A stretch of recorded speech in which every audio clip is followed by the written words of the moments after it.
Just figured out our role. I'm just here for the comic relief. Jess is here to get all the work actual done, and then Jay is the I monitor supplies. So yeah, and demand. Food and water. I yeah, sure the rations. Yep. That's our roles, and I'm to document. We've come in from Illinois and Minnesota to do what we're doing.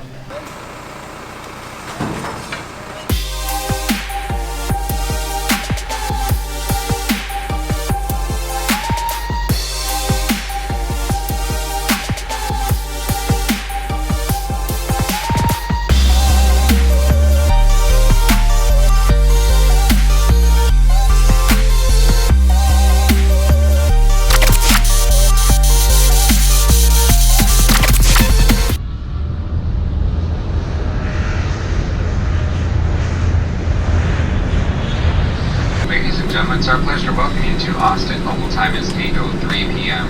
Thanks. Have a good one, guys. You too.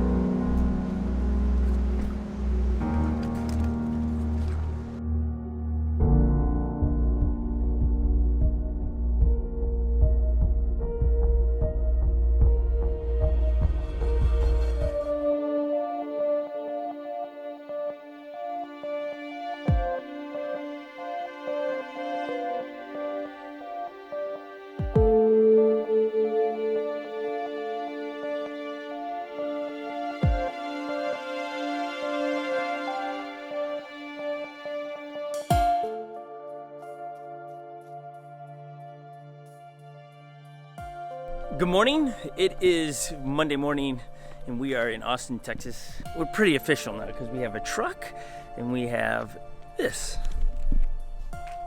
We'll introduce you to Jesse here in a moment. He just arrived with the truck and trailer that has all the equipment in to do demo work today. This is a very fluid trip because we have no idea what's gonna happen.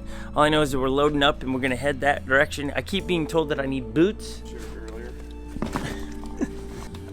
The adventure begins. No, in all seriousness, I do want to say this. We're going to laugh and have a good time, but we are down here to help the people. It's heartbreaking to know what they're going through, so hopefully we can do just a little bit to encourage them and help them get back closer to normal. I know that's a long ways away.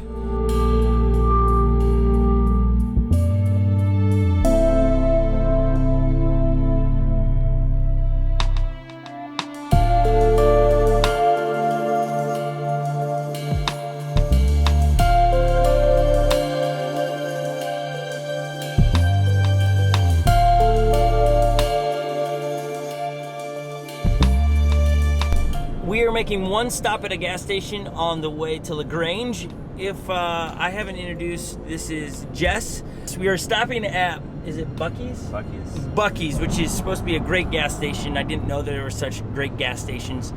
But we're gonna get gas before we get much further from Austin. As we were listening to the nightly news, they're talking about gas shortages.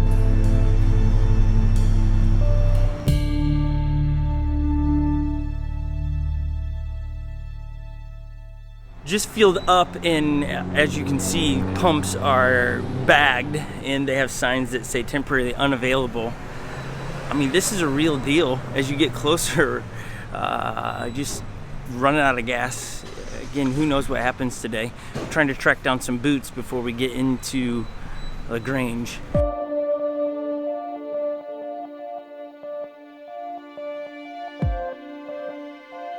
He's like, are these like gonna last forever or what? Let's see what happens here. Do you need a chair? Yeah, Jay, you look like you need a chair. What are you doing? He's from Illinois and I'm from Minnesota. We got down here, we got a generator with us, headed to LaGrange today, but we don't have any boots. So I'm a pastor at a church, and yesterday we took an offering up and everything that we brought, bringing down Walmart gift cards to give to people. Right. It's just seeing the need, meeting the need, you know? Right. That's, Can I give you a hug? Yeah. We'd love to have a hug. Thank you so much. Yeah. Thank you. Yeah. And welcome to Texas. Yeah. We have the boots checking out. Pretty cool to hear just the reaction of the people here, knowing that we've come in from Illinois and Minnesota to do what we're doing. I don't know if you caught. Did we catch her name? Sam. Sam. Just crying there and grateful that we would come all the way to do this. Snake boots in hand, we're ready to do this. Yes, please. First experience at Buc-ee's, really cool. I give it a thumbs up. I don't know if we want one of those in Minnesota, but Buc-ee's, it's one-stop shop. Saddle them up, cowboy. Yeah. Time to ride. Got the boots, ready to go snake wrangling? Yeah. Is that a thing here in Texas?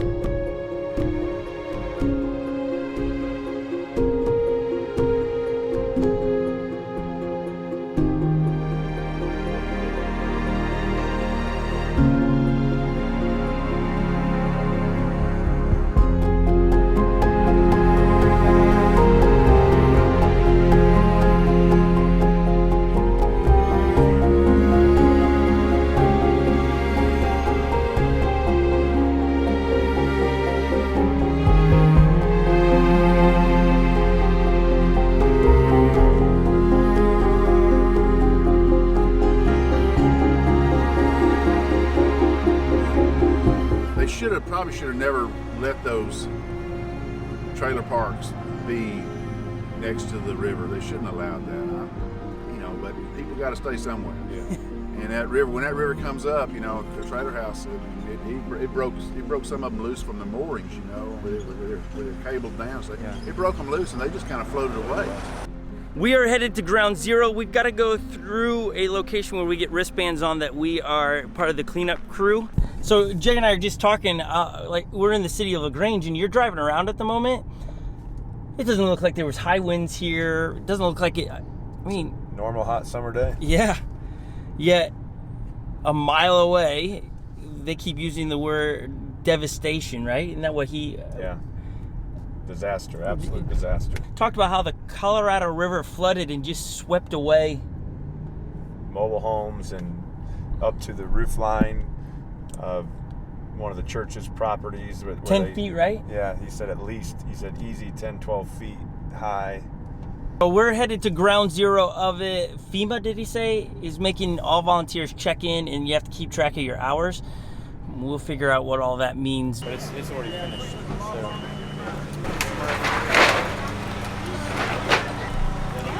This is where we sign in. They were just telling us that where we are standing at the moment was 5 feet of water less than 3 days ago. This house is getting completely gutted right behind us because 5 feet of standing water tends to destroy everything. The Colorado River is just over my shoulder, just past the tree line back there.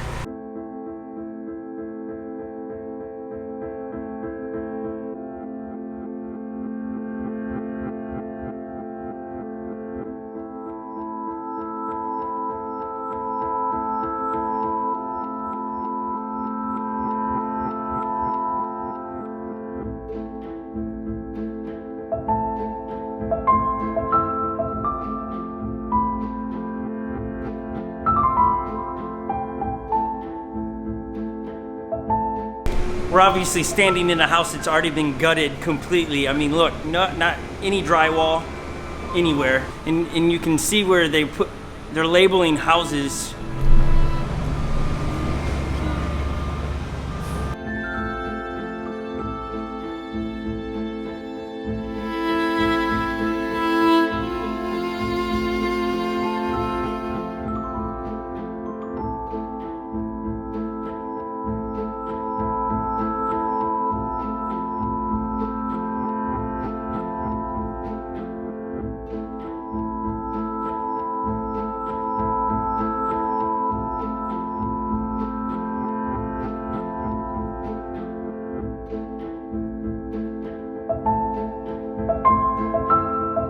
All this stuff that's out here in the back was once inside the building. Where we're working at is a site that helps with special need people in the community. They have 2 locations, over 250 employees, and they are displaced at the moment. It's just surreal as we're tearing down the drywall, and I mean, everybody's just quiet. There's no music because you have no electricity. there's just not even conversation because how do you put your life back together from this? Nationwide, the insurance company is here. They've just brought in 250 people into the area to assess all of the damage here.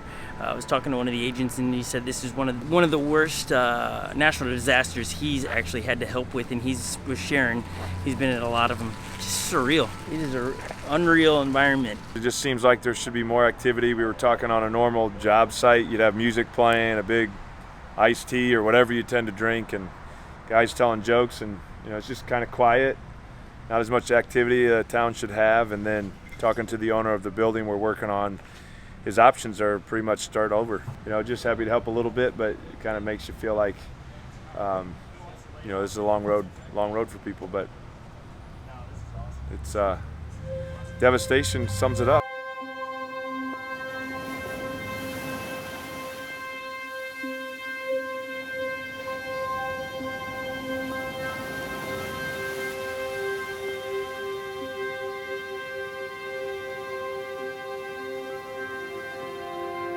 What was the highest amount of water sitting over here? At the range, it got up to over 53 feet. 53 feet, yeah. And that was second or third highest it had ever been in history. The highest it ever got was way back in, goodness, I want to say 100 years ago or something. It got up to like 56. As you got to remember that the storm was coming from the south and here, and it stopped right south of San Antonio, and it just stayed there. And so this area right here got hit the hardest because it was getting the big area that hurricane, and we were getting some of it, but not as much as these guys.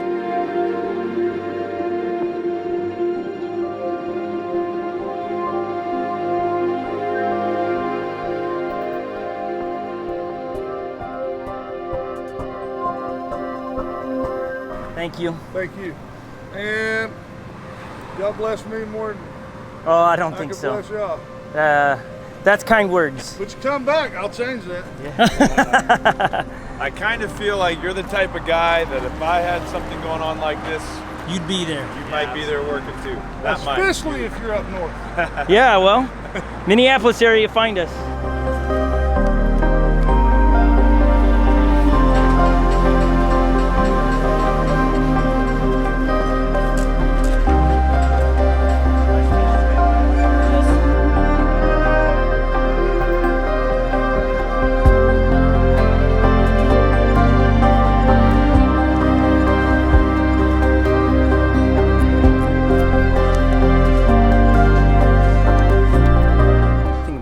Through what was once the kitchen. Sink right there, cabinets.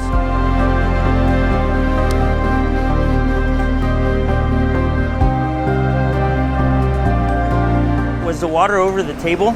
Oh, it was up to the second story. Really? Right here. See right here on the door. the water level was. Wow. So this is the water line inside the house that came. How far are we from the river? Like a football field away? Yeah, probably so. Football field too. Yeah. How long did it take for it to get to, like, was it in a day it got this high? No, probably 6 hours. 6 hours. Yeah, from when we were walking down here, and 6 hours later, it's like this. Just surreal to stand in a place that, one, I would be underwater. Two, that in 8 hours it got this deep. Like, it wasn't like days, it was in 8 hours, not enough time to get stuff moved. You'd have to move everything in this house upstairs for it to all be safe.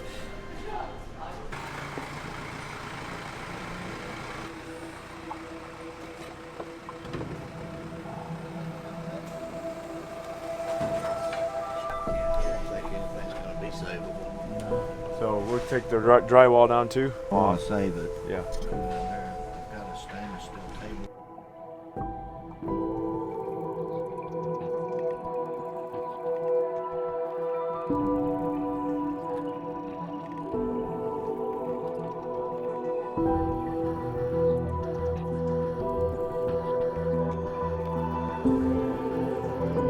How'd you feel about today? Yeah, man, I'm glad we came to help. It's funny, the smallest gesture of just helping clean up a little bit really blew a lot of people away, and then you saw other people helping, bringing food and water to everybody. So Yeah. I think when something like this happens, the really important things are what people think about it. That's the challenge. Yeah. Think about that all the time. One last thing it makes me think about is you don't need to have a disaster to go help somebody.